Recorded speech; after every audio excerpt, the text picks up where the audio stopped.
Dear friends and students, you are listening to the book Glimpses of World History by Pandit Jawaharlal Nehru.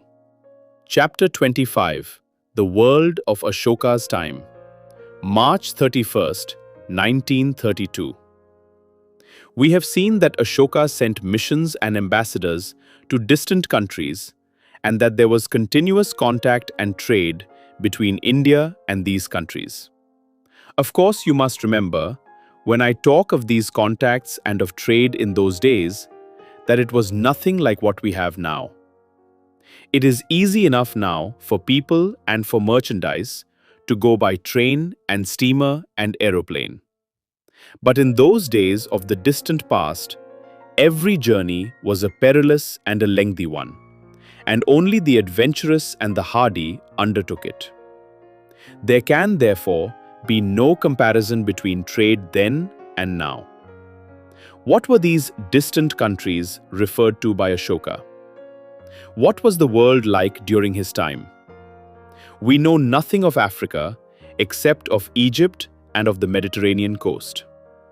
We know very little of northern and central and eastern Europe, or of northern and central Asia. Of America also we know nothing. But there are many people who think that highly developed civilizations existed in the American continents from early times.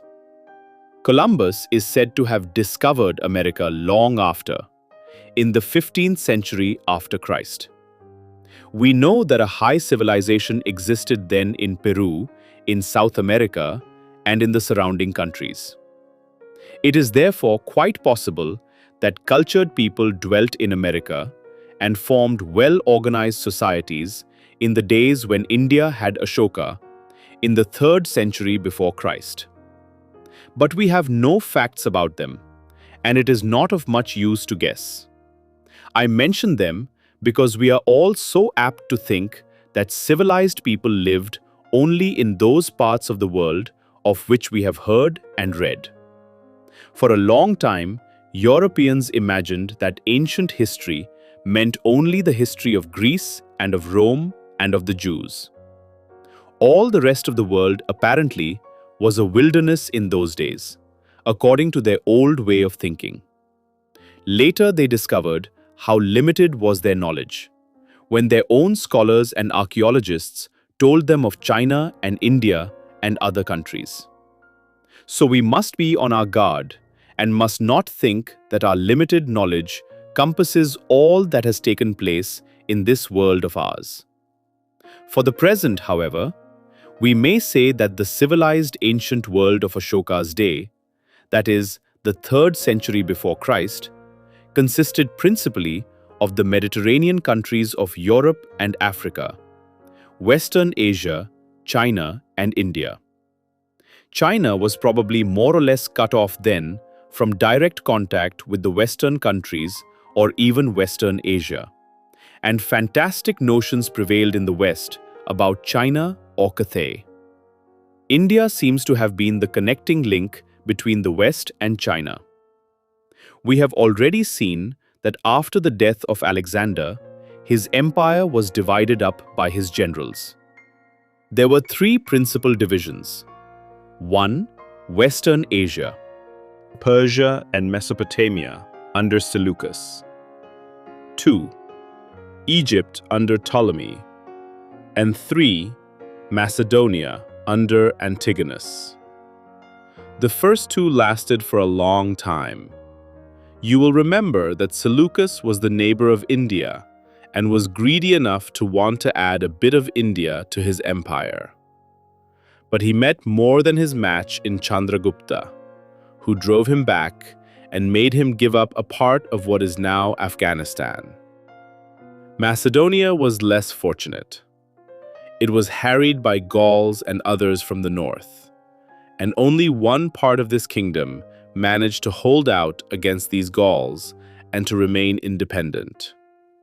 This was Pergamum in Asia Minor, where Turkey is situated today.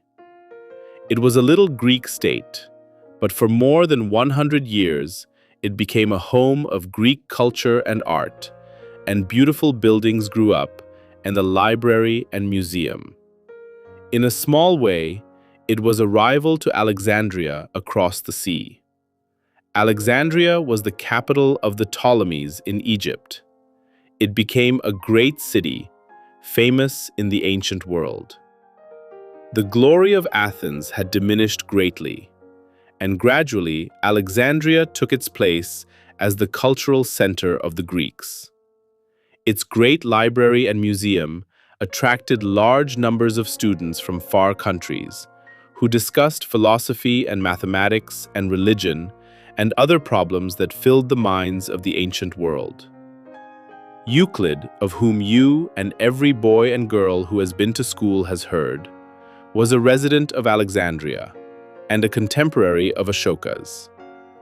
The Ptolemies were, as you know, Greeks, but they adopted many Egyptian ways and customs. They even took to some of the old gods of Egypt. Jupiter and Apollo, and the other gods and goddesses of the old Greeks, who, like the Vedic gods in the Mahabharata, appeared so often in Homer's epics, had to retire or change their names and appear in a different guise.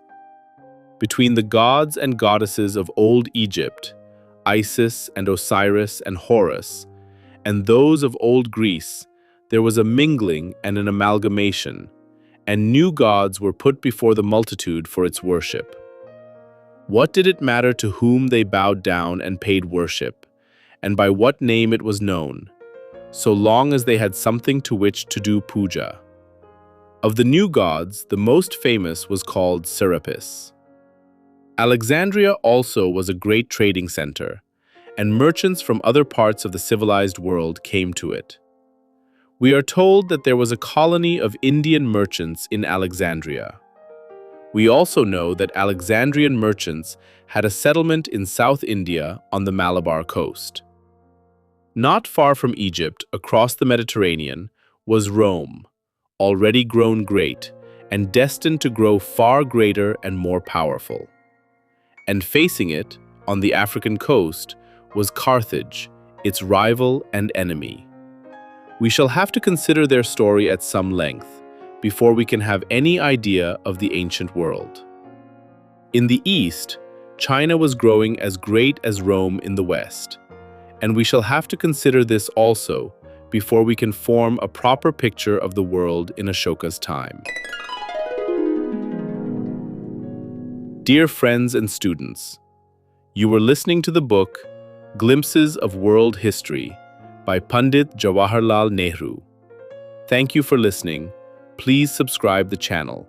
Let's meet in the next episode.